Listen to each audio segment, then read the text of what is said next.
और मेरे सूरवीरों, कैसे हो?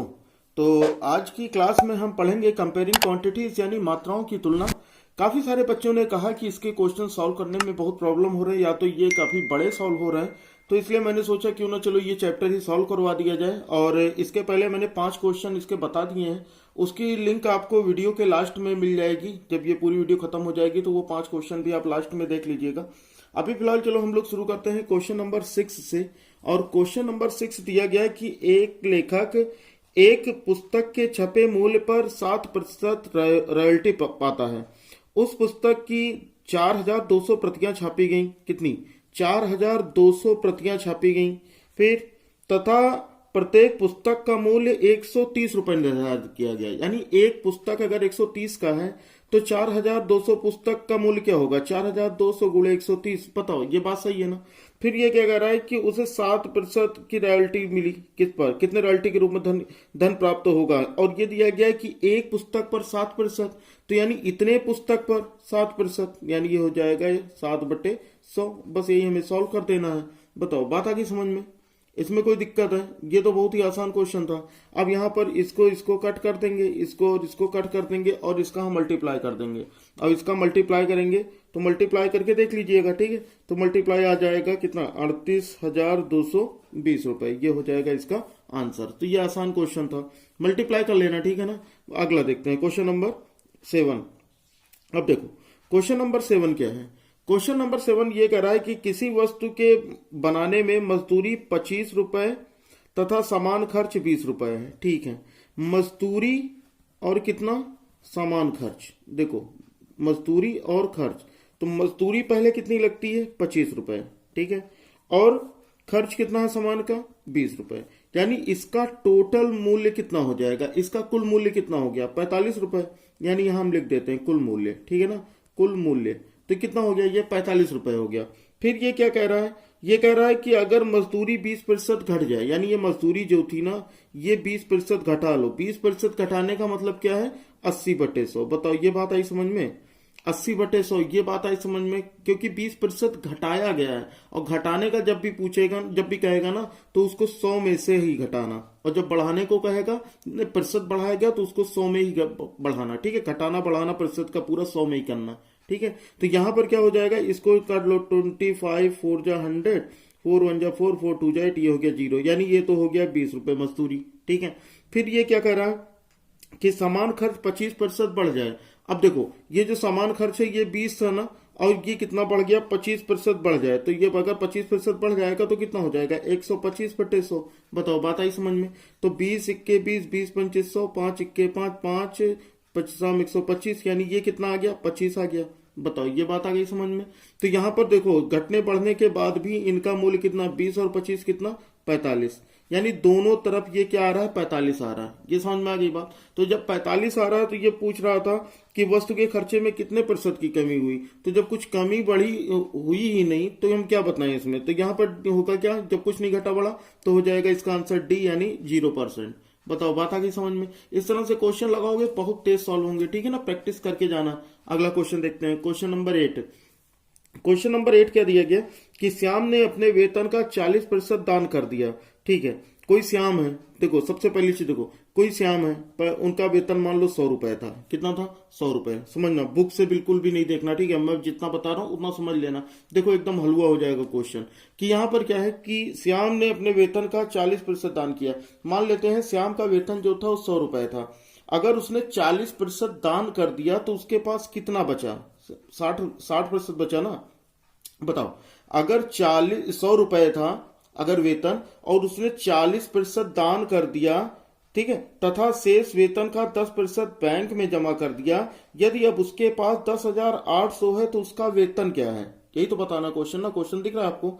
तो यहां पर देखो, ये कह रहा है कि श्याम ने अपने वेतन का 40% दान कर दिया। तो मान लेते हैं कि श्याम का वेतन जो था वो 100 रुपए था। अगर उसने 40% दान कर दिया तो उसके पास कितना बचा? 60% बचा। बताओ, बात आई समझ में? फिर ये कह रहा तथा शेष वेतन का 10% बैंक में जमा कर दिया। अब ये इतना बचा था इसके पास 60, इसका 10% इसने बैंक में जमा किया। 10% का मतलब क्या? जमा करने मतलब कम किया ना। अगर वेतन में से 10% उसने कम किया, यानी 90/100। बताओ, बात आई समझ में? मैंने क्या कहा कि जब भी घटेगा तो 100 में से घटाएंगे प्रतिशत को, जब भी बढ़ेगा तो 100 में ही बढ़ाएंगे। ठीक है, ये चीज याद रख लो बिल्कुल। तो यहाँ पर इस जीरो से ये जीरो कट गया, इस जीरो से ये जीरो कट गया, तो कितना हो गया, 9 छक 54 हो गया। बताओ ये बात आई समझ में। देखो अब ये 54 रुपए बच गए हैं। कब बच गए हैं, 54 रुपए तब बचे जब 100 रुपए वेतन था। कितना, 54 रुपए बचा, 54 बचत कब, जब 100 वेतन था। बताओ ये समझ में आया।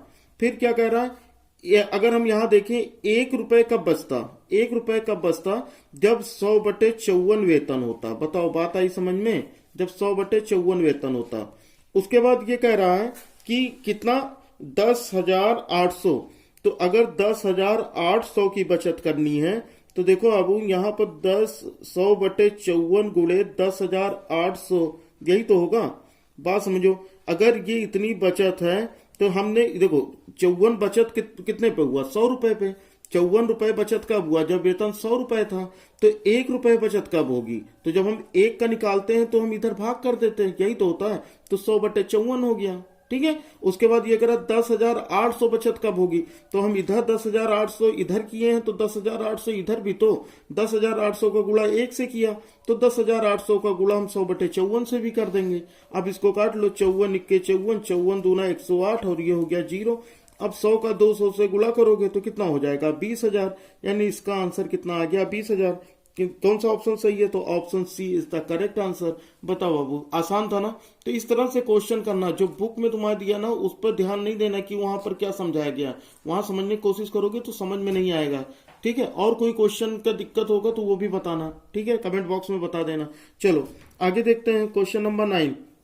ये कह रहा है कि रोहित अपने वेतन का 30% बचाता है, जबकि उसका खर्च 30% बढ़ जाते हैं, तो वह 1,215 हर महीने बचाता है।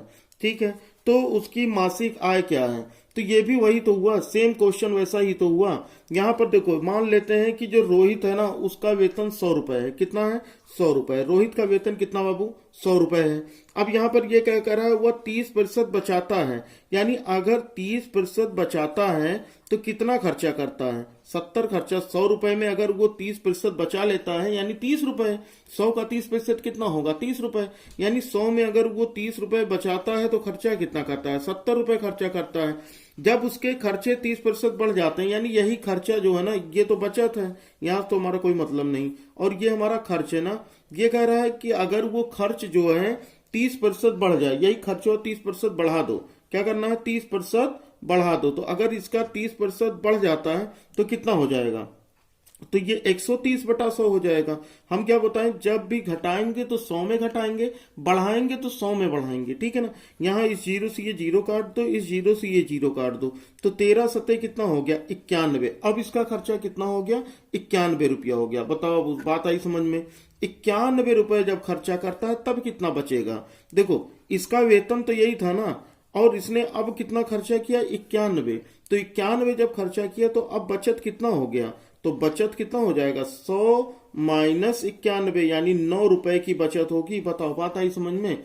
अब ये 9 रुपए बचाएगा। 9 रुपए कब बचाएगा, 9 रुपए की बचत तब हुई, 9 रुपए 9 बचत है कब, जब वेतन 100 हो।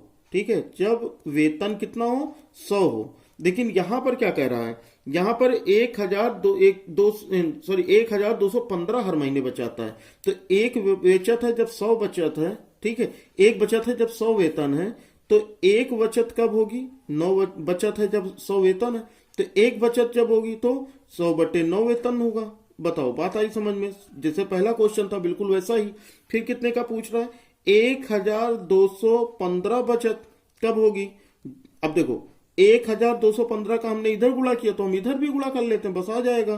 तो ये हो जाएगा 100/9 गुणे 1,215, ये हो जाएगा वेतन। बताओ बात आई समझ में।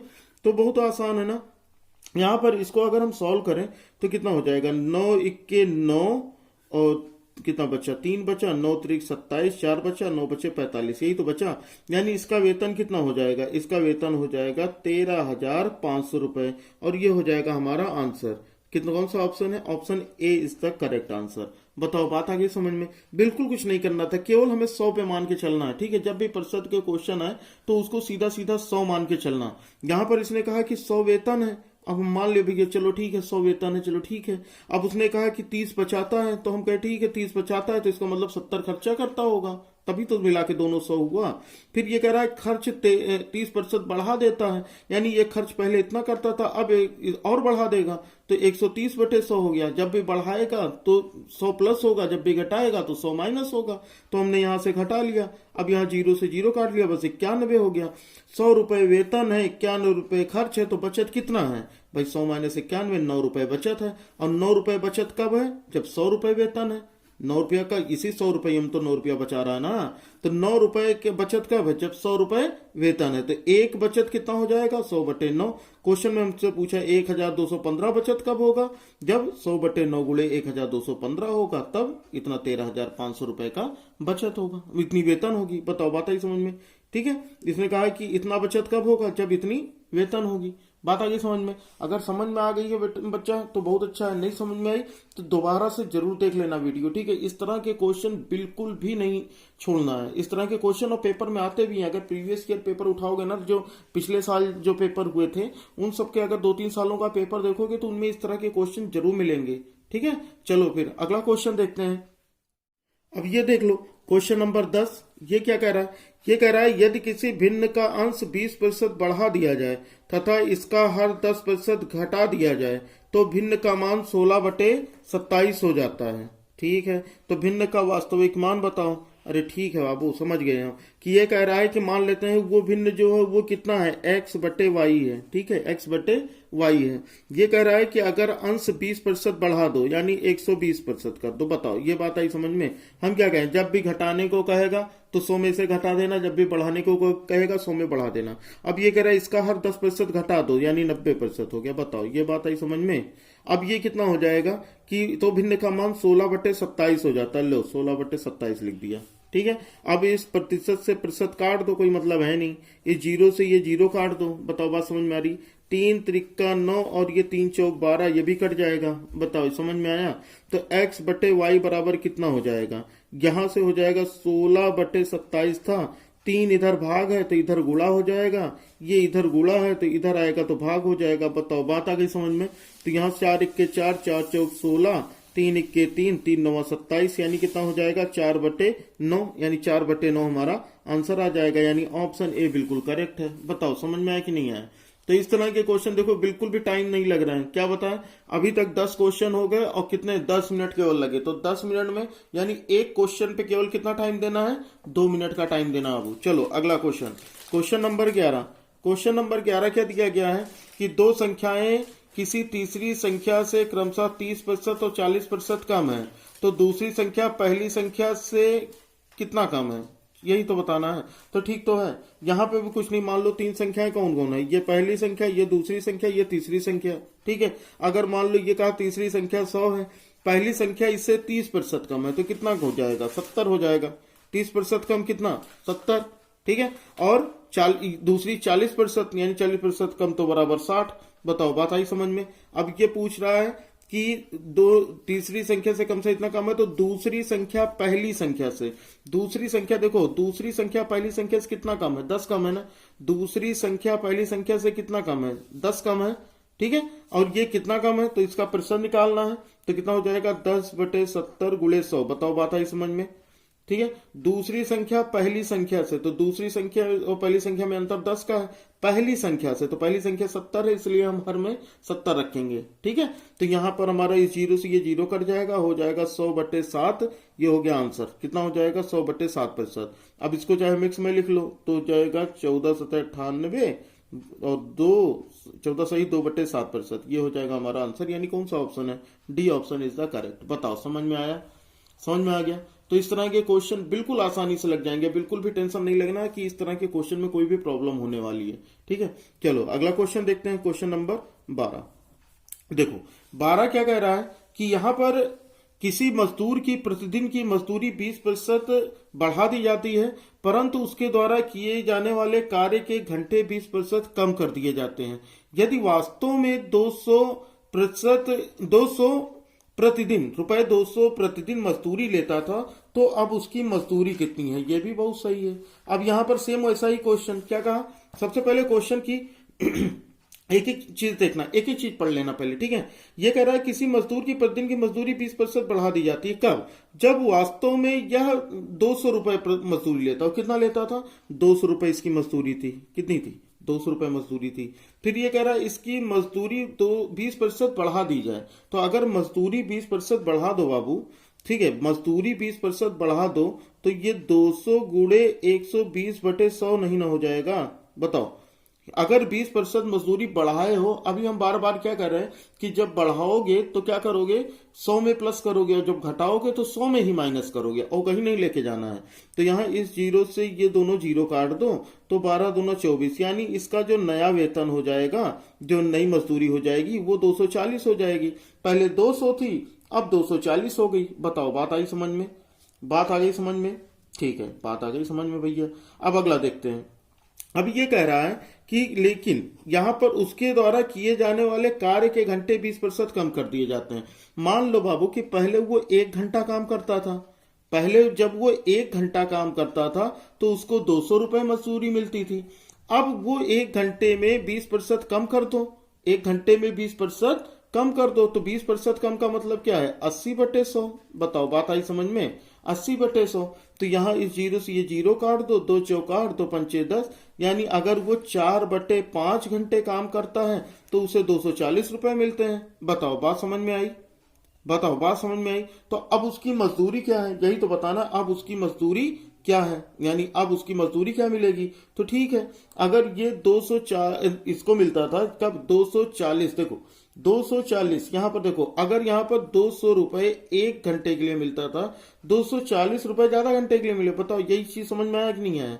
200 गुणे 1, तो यहां पर कितना हो जाएगा? 240 गुणे 4/5, ये लगा दो और भाग कर दो, कितना हो जाएगा? 5 चौक 20, 5 अट्ठे 40, तो कितना हो जाएगा? 4 अट्ठे 32 के 2 हासिल है 3, 4 चौक 16, एक कितना हो जाएगा?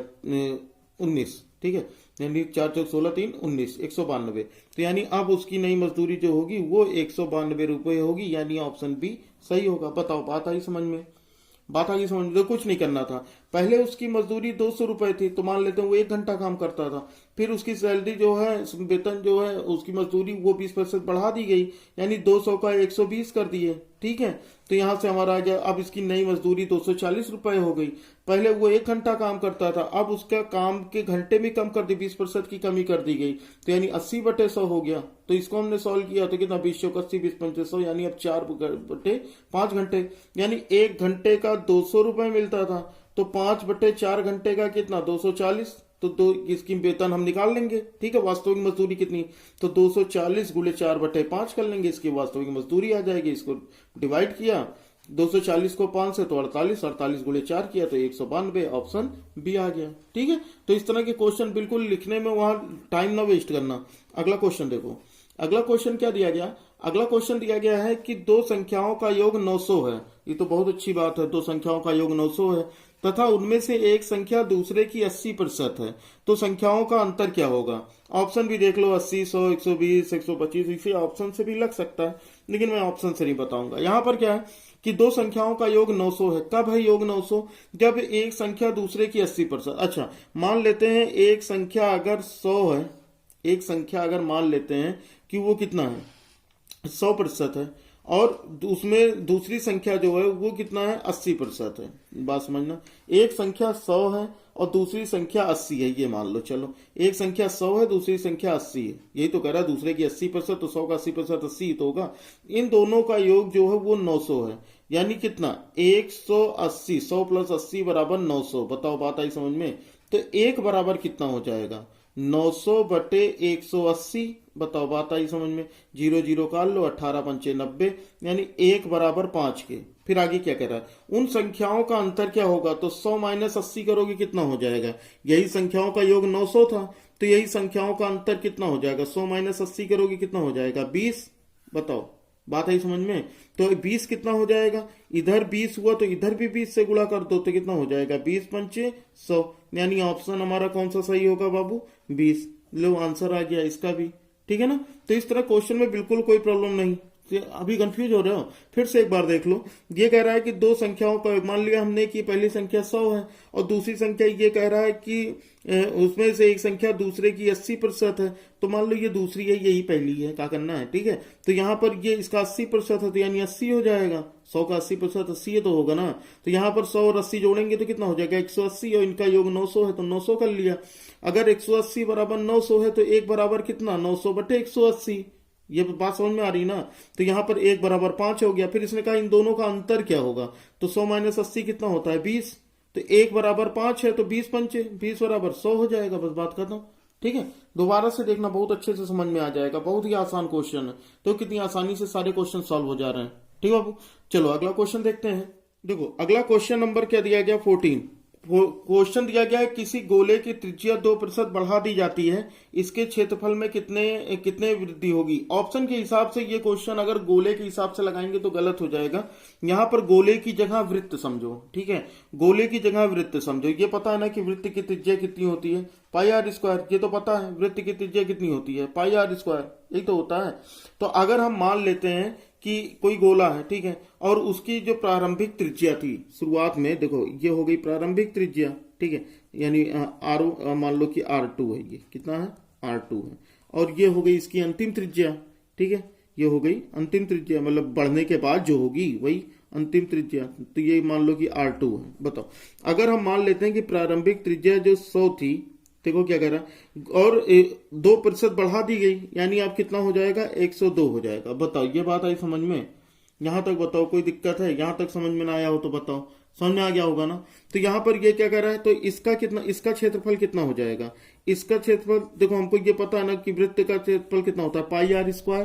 तो इसका कितना हो जाएगा, पाई गुणे 100 का स्क्वायर। बताओ बात आई समझ में। इसका कितना हो जाएगा क्षेत्रफल, पाई गुणे 102 का स्क्वायर। बताओ बात समझ में आई। क्वेश्चन में क्या पूछ रहा था, क्षेत्रफल में कितनी वृद्धि होगी। तो देख लो भैया कि प्रतिशत वृद्धि निकालना है, तो प्रतिशत वृद्धि क्या होगा, इन्हीं दोनों को माइनस कर दो, इन्हीं दोनों को माइनस कर दो इससे। बताओ बात ही समझ में। तो यहां पर क्या हो जाएगा, ये हो जाएगा कि पाई गुणे 102 का स्क्वायर माइनस पाई गुणे 100 का स्क्वायर बटे पाई गुणे 100 का स्क्वायर। बताओ ये बात आई समझ में। अब यहां से पाई कॉमन ले लो, पाई कॉमन ले लोगे कितना हो जाएगा, 102 का स्क्वायर माइनस 100 का स्क्वायर। बस और तो कुछ करना नहीं है, ठीक। अब यहां पर इस पाई से पाई कट जाएगा, 102 का स्क्वायर माइनस 100 का स्क्वायर। अगर हमें ये करना होता तो हम क्या करते हैं, ए स्क्वायर माइनस बी स्क्वायर, यानी एक ब्रैकेट में इसको प्लस में लिख लेते हैं और एक ब्रैकेट में ही इसको माइनस में लिख लेते हैं। बताओ ऐसे ही तो लिखते हैं। कितना हो जाएगा, एक प्लस में लिखेंगे फिर एक ब्रैकेट में इसको माइनस में लिखेंगे, ठीक है। तो यानी ए स्क्वायर माइनस बी स्क्वायर, ए प्लस बी ए माइनस बी, और यहाँ कितना हो जाएगा, ये हो जाएगा 100 गुणे 100। बताओ ये बात आई समझ में, बहुत ही आसान क्वेश्चन ना। तो यहाँ पर कितना हो जाएगा, इन दोनों को जोड़ोगे तो कितना हो जाएगा, 202। कितना हो जाएगा, इन 100 और 102 और 100 तो कितना हो जाएगा, 202। और उसके बाद यहाँ पर हो जाएगा 100, ये कितना हो जाएगा, 102 माइनस 100 करोगे तो कितना हो जाएगा, 2 हो जाएगा। बताओ ये बात आई समझ में। अब यहाँ पर हम कर लेते हैं बटे, कितना हो जाएगा, ये हो गया हमारा 100 गुणे 100, यही तो हुआ 100 गुणे 100। तो यहाँ पर हम लिखेंगे कितना हो जाएगा, पाई आर स्क्वायर ही तो था, तो यहाँ पर हो जाएगा हमारा 100 गुणे 100। बताओ बात आई समझ में, ठीक है। तो यहाँ पर कितना हो जाएगा, ये 100 गुणे, प्रतिशत वृद्धि निकालनी है ना, तो यहाँ पर हमको गुणे 100 भी तो लगाना पड़ेगा, ये तो हमने लगाया ही नहीं, तो गुणे 100 भी कर लो, ठीक है। तो यहाँ पर कितना हो जाएगा, ये हो जाएगा गुणे 100, यानी हो गया 100 गुणे 100। बताओ बात आई समझ में। इस 100 से ये 100 कट गया। अब यहाँ पर ये कितना हो जाएगा, 2 दूनी 4, 0 2 दूनी 4 बटे 100। अब यहाँ पर ये 2 जीरो काटोगे, 2 नंबर के पहले डेसिमल लग जाएगा, यानी 4.04 इसका आंसर प्रतिशत वृद्धि आ जाएगी। यानी इसका कौन सा ऑप्शन सही होगा, ऑप्शन भी चेक कर लेते हैं। तो 14 का ऑप्शन है आपका, सभी लोग बताएंगे कौन सा ऑप्शन है 14 का। तो यहाँ पर हो जाएगा ऑप्शन डी, यानी option D is the correct answer. Clear है बात। चलो अगला क्वेश्चन देखते हैं। अगला क्वेश्चन क्या दिया गया, क्वेश्चन नंबर 15, ठीक है। 15 ये क्या कह रहा है कि एक चुनाव में डाले गए मतों का 4% रद्द हो जाता है, ठीक है।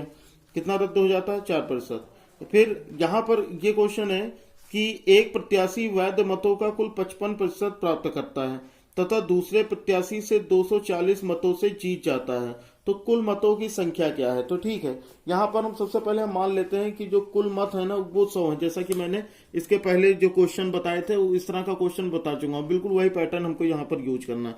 मान लेते हैं कि इनका जो 100 था, ठीक है, क्या करना है कि इनका जो मत था, कुल वोट जो पड़े थे वो 100 थे। फिर इसमें ये कह रहा है कि 4% रद्द हो जाता है, यानी अगर 4% रद्द हो गया तो 100 का 4% कितना हुआ, 4, है ना। तो यहाँ पर वैलिड वोट कितने हैं, वैध मत कितने हो गए, तो 96 ही तो होंगे। ठीक है, अब ये क्वेश्चन में ये कह रहा है कि जो प्रत्याशी वैध मतों, एक प्रत्याशी वैध मतों का कुल 55% प्राप्त करता है। ठीक है, 55 यानी वैध मत इतने हैं, इसका 55%, तो कितना हो जाएगा 55/100, 55/100। यहाँ पर ये दोनों जीरो काटोगे, यहाँ डेसिमल लगा लोगे, इन दोनों का गुणा करोगे, इन दोनों का गुणा करोगे, कितना हो जाएगा 52.8। ठीक है, इन दोनों का गुणा करके देख लेना, अभी गुणा करके दिखाएंगे तो काफी टाइम लग जाएगा, गुणा करके देख लेना 52.8। बताओ, बात आ गई समझ में। अब यहाँ पर देखो, अगर ये जीते को मिला है तो हारे को कितना वोट मिला होगा, ये जीते हुए को अगर इतना वोट मिला तो हारे हुए को कितना मिला, तो इसी में से इसको माइनस कर दो। ये तो जीता प्रत्याशी है, हारा कितना, हारेगा 100 माइनस 52.8। बताओ, ये तो जीत है, ठीक है, जीता हुआ प्रत्याशी, और फिर हारे वाले को कितना मिलेगा, ये हारे हुए को मिलेगा 100 माइनस 52.8, तो कितना हो गया 43.2। बताओ, बात आई समझ में। अब एक चीज ये आओ कि जीत को इतना मिला जीतने वाले को, हारने वाले को इतना मिला, तो इन दोनों में हार जीत का कितना अंतर है, इन दोनों में हार जीत का कितना अंतर है, इन्हीं दोनों का डिफरेंस कर लो, कितना 52.8 माइनस 43.2, बस अंतर कर लो। अंतर कितना आएगा, अंतर करके देखो भैया, 8 में से 2 जाएगा कितना 6, ठीक है, और 12 में से 3 जाएगा कितना 9, यानी 9.6 वोटों का अंतर है। 9.6 वोटों का अंतर कब है, जब 100 वोट पड़े थे। कितना, 9.6 वोट का अंतर कब है, जब कुल वोट कितने थे बाबू, 100। बताओ, बात आई समझ में, बात आ गई समझ में। ठीक है, तो 9.6 वोट का अंतर तब है जब कुल वोट पड़े थे 100।